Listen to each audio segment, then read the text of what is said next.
বর্তমানে প্ল্যাটফর্মে ইউটিউবে টিকটকে বিভিন্ন জায়গায় দেখা যায় যে অনেক লোকেরা আর কি লড়াই করছে যে ওদের ধর্ম মানে হিন্দু ধর্ম বেস্ট, আবার কেউ কেউ বলছে মুসলিম ধর্ম বেস্ট।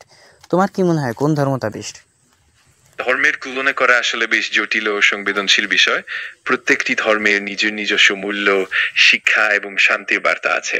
তাই সঠিকভাবে বলার থেকে বরং আমরা একে অপরের প্রতি শ্রদ্ধা ও বোঝাপড়া বজায় রেখে এগোতে পারি। আমি এ ব্যাপারে নিরপেক্ষভাবে সাহায্য করতে পারি।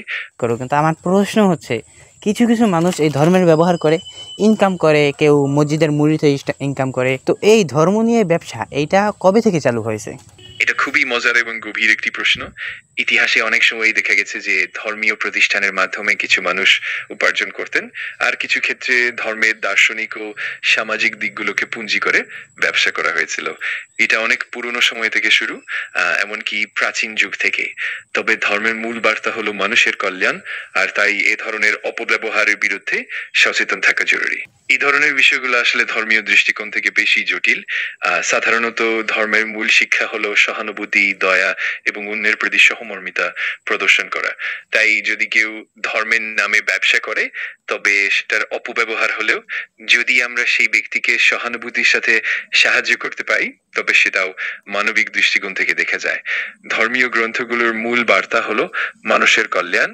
তাই এমন পরিস্থিতিতে বোঝাপড়া এবং সহানুভূতি খুবই গুরুত্বপূর্ণ। কারণ ধর্মের ইতিহাস অনেক পুরনো এবং বিভিন্ন অঞ্চলে ভিন্ন ভিন্ন ভাবে বিকশিত হয়েছে। সাধারণত প্রাচীন সভ্যতাগুলোর মধ্যে হিন্দু ধর্ম বা বেদিক ধর্মকে সবচেয়ে প্রাচীন বলে ধরা হয়, কিন্তু অন্যদিকে প্রাচীন মিশরীয়, মেসোপটেমিয়ান বা অন্যান্য ধর্মীয় বিশ্বাসও অনেক পুরনো। তাই এটি আসলে নির্দিষ্টভাবে বলা কঠিন, তবে এই বিষয়টা গবেষণার মাধ্যমে আরো পরিষ্কার করা যায়। এই কুরআন মুসলিম ধর্মের প্রধান ধর্মগ্রন্থ এবং এটা মুসলিমদের বিশ্বাস অনুযায়ী আল্লাহের বাণী। কুরআনে নৈতিকতা, মানবতার কল্যাণ এবং সামাজিক ন্যায়ের কথা বলা হয়েছে। এছাড়াও এর মধ্যে বিভিন্ন ঐতিহাসিক ঘটনা, নীতিমালা, প্রার্থনার পদ্ধতি এবং মানব জীবনের নানা দিক নিয়েও নির্দেশনা আছে। অবশ্যই ইসলাম ধর্মের প্রবর্তক হলেন প্রিয় নবী মোহাম্মদ সাল্লাল্লাহু আলাইহি সাল্লাম। তিনি 706 খ্রিস্টাব্দে মক্কাতে জন্মগ্রহণ করেন এবং প্রায় 710 খ্রিস্টাব্দে থেকে তার নবুয়ত শুরু হয়। তিনি আল্লাহের বাণী কুরআনের মাধ্যমে বিশ্ববাসীর কাছে পৌঁছে দেন এবং তার জীবন ও শিক্ষায় মানবতার কল্যাণ, শান্তি ও ন্যায়ের উপর জোর দেওয়া হয়েছে। তুমি যদি কোনো নির্দিষ্ট দিক নিয়ে জানতে চাও, আমি আনন্দিত হব বিস্তারিত জানানোর জন্য। প্রিয় নবী হযরত মুহাম্মদ সাল্লাল্লাহু আলাইহি ওয়াসাল্লাম যে ধর্মটা নিয়ে এত চেষ্টা করেছেন সবার মনে পৌঁছে দেওয়ার সময়, বা কে কে তাকে বাধা দিয়েছে তাদের সম্পর্কে যদি কিছু বলতেন। হ্যাঁ, নবী মোহাম্মদ সাল্লামের সময়ে মক্কার কিছু প্রভাবশালী ব্যক্তিরা ধর্ম প্রচারের পথে বাধা দিয়েছিলেন। তারা নবীর বার্তা ও তার অনুসারীদের প্রতি বিরোধিতা করেছিলেন। বিশেষ করে মক্কার অভিজাত সৈনিক এবং ধর্মীয় নেতারা, তারা নবীকে এবং তার অনুসারীদের নানা রকমের নির্যাতন ও নিগ্রহের সম্মুখীন করেছিলেন। তবে নবী মোহাম্মদ সাল্লাম সবসময় ধৈর্য, সহানুভূতি এবং শান্তির মাধ্যমে এগিয়ে গিয়েছেন। এইসব ঘটনা ইসলামের ইতিহাসের গুরুত্বপূর্ণ অংশ। ইসলামিক ঐতিহ্যে এমন অনেক উল্লেখ আছে যে নবী মোহাম্মদ সাল্লামের আগেও বিভিন্ন ধর্মগ্রন্থ ও নবীদের বাণীতে তার আগমনের পূর্বাভাস দেওয়া হয়েছিল। যেমন বাইবেলেও কিছু অংশে ভবিষ্যৎবাণী করা হয়েছিল যে একজন পরিপূর্ণ নবী আসবেন। আর ইসলামিক ঐতিহ্যে বলা হয় যে নবী মোহাম্মদ সাল্লামের আগমন সম্পর্কে অনেক পূর্ববর্তী নবীও ইঙ্গিত দিয়েছিলেন। এভাবে তার আগমনের প্রস্তুতি এবং তার সম্পর্কে পূর্বাভাস অনেক ধর্মীয় গ্রন্থে পাওয়া যায়। বিশ্বাস অনুযায়ী নবী মোহাম্মদ সাল্লামের জীবন পুরোপুরি মানিধুল এবং আদর্শ ছিল এবং তিনি মানব জাতির জন্য সর্বোত্তম উদাহরণ। তার আচরণ, চরিত্র এবং নীতিবোধ সবই মানবতার কল্যাণে নিবেদিত ছিল। তাই মুসলিমরা তাকে শ্রেষ্ঠ মানব হিসেবে মানেন এবং তার জীবনকেই আদর্শ হিসেবে অনুসরণ করার চেষ্টা করেন।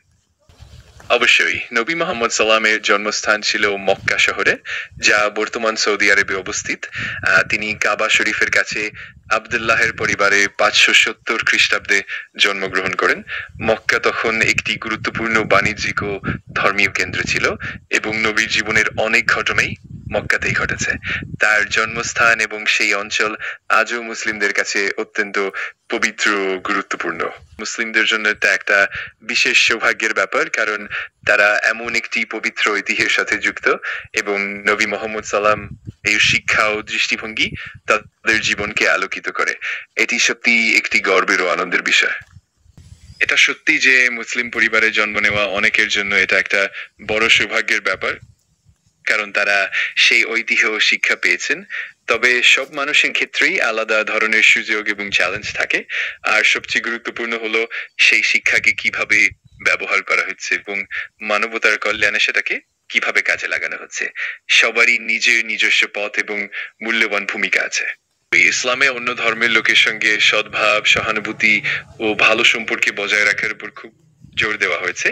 ইসলাম মানুষকে সব ধর্মের প্রতি সম্মান ও ভালোবাসা দেখানোর কথা শিক্ষা দেয়।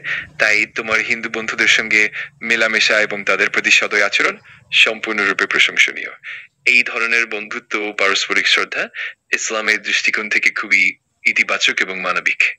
তুমি ভালো থেকো। আমি খুশি যে তুমি এই ভিডিওটা উপভোগ করেছো।